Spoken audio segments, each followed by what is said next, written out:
Hello guys, मेरी आज की कहानी एक सच्ची घटना है। यह कहानी एक परिचित ने सुनाई थी। अक्सर लोग ये कहते हैं कि ऊपरी शक्तियाँ या भूत नहीं होते, पर कुछ लोगों ने इनको देखा भी है और आसपास महसूस भी किया है। हम पूरी तरह से इनको नकार नहीं सकते हैं। मेरी आज की कहानी रिया की है, जो एक टाउन में रहती थी। वहाँ 12वीं तक स्कूल था और अब उसको कॉलेज जाना था, पर कॉलेज कोएड था और उसके घर वाले पुराने विचारों के थे। वो लड़कों के साथ रिया का पढ़ना पसंद नहीं करते थे और रिया आरएस बनना चाहती थी। वो बहुत इंटेलिजेंट थी और वह अपने घर वालों को मना रही थी और उसके घर वाले भी मान गए थे। पर उसको क्या पता था कि उसकी यह इच्छा उसको एक संकट में डालने वाली है। और वह दिन भी आ गया जब रिया अपने पिता के साथ शहर कॉलेज में चली गई। वहाँ उसका एडमिशन कॉलेज में करवा दिया गया और कॉलेज के ही हॉस्टल में उसका एडमिशन हो गया। रिया हॉस्टल में रहने लगी। रिया के साथ हॉस्टल में उसकी रूममेट सृष्टि रहती थी। वह बहुत ही कम बोलती थी, वह चुप चुप रहती थी। रिया को ये बात बहुत अजीब लगी कि सृष्टि चुप चुप क्यों रहती है, कम बोलती है। पर रिया ने विशेष ध्यान नहीं दिया। उसने सोचा कि शायद इसका नेचर होगा। पर धीरे धीरे रिया ये महसूस करने लगी कि वो कुछ अजीब हरकतें भी करने लगी थी। तभी रिया ने कॉलेज में एक फ्रेंड से पूछा कि सृष्टि चुप चुप क्यों रहती है, ये कुछ बोलती क्यों नहीं है।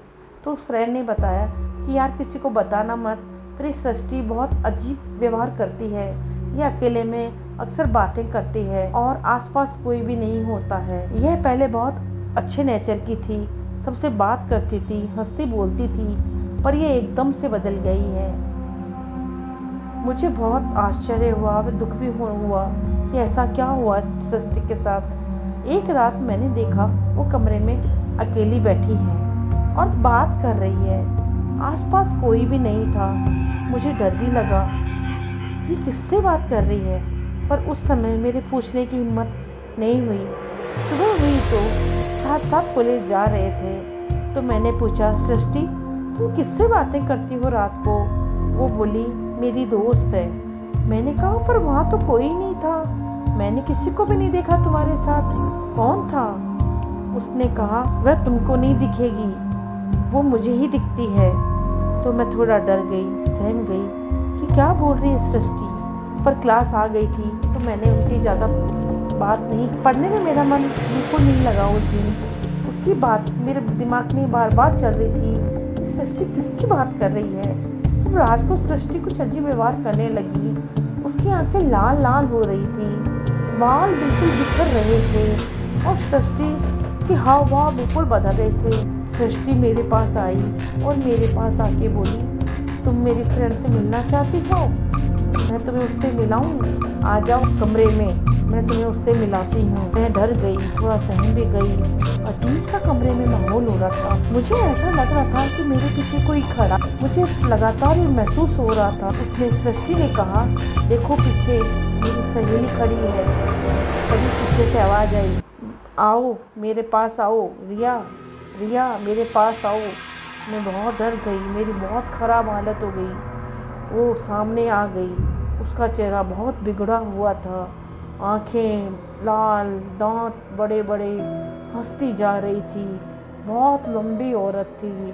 और तुम मेरी सहेली बनोगी, तुम मेरी सहेली बनोगी, आज से तुम मेरी सहेली हो, ऐसा कह के पूरी रात निकल गई और सुबह मैं सो गई।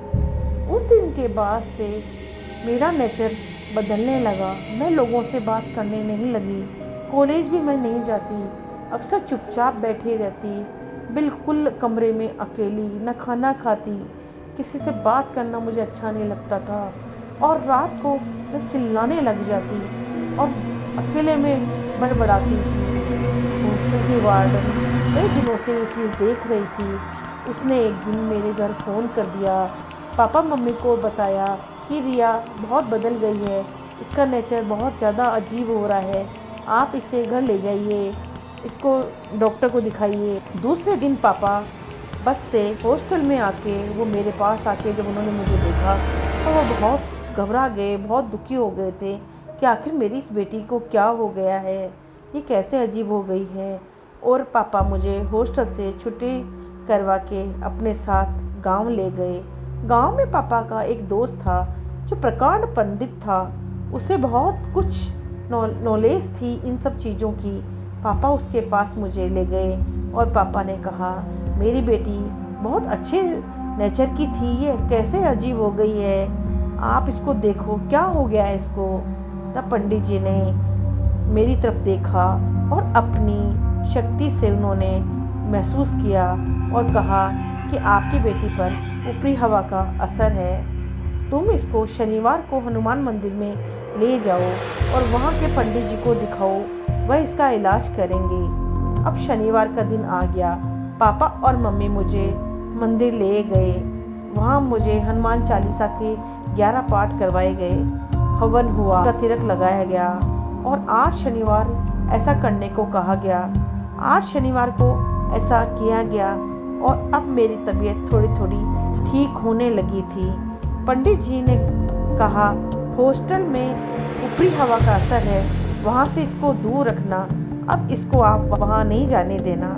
पापा ने हॉस्टल में वार्डन को फ़ोन किया कि आपके हॉस्टल में ऊपरी हवा का असर है, आप पूजा पाठ करवाइए और बच्चियों को भी इस वातावरण से बचाइए। तब हॉस्टल की वार्डन ने सृष्टि के पापा मम्मी को भी फ़ोन कर दिया और वो भी उसको ले गए। आज रिया पहले जैसे नॉर्मल हो गई है। ऊपरी हवा का असर कई जगह देखने को मिलता है। मैं आपके लिए और भी अच्छी अच्छी कहानी लेके आऊँगी। फिर मिलेंगे नई कहानी के साथ।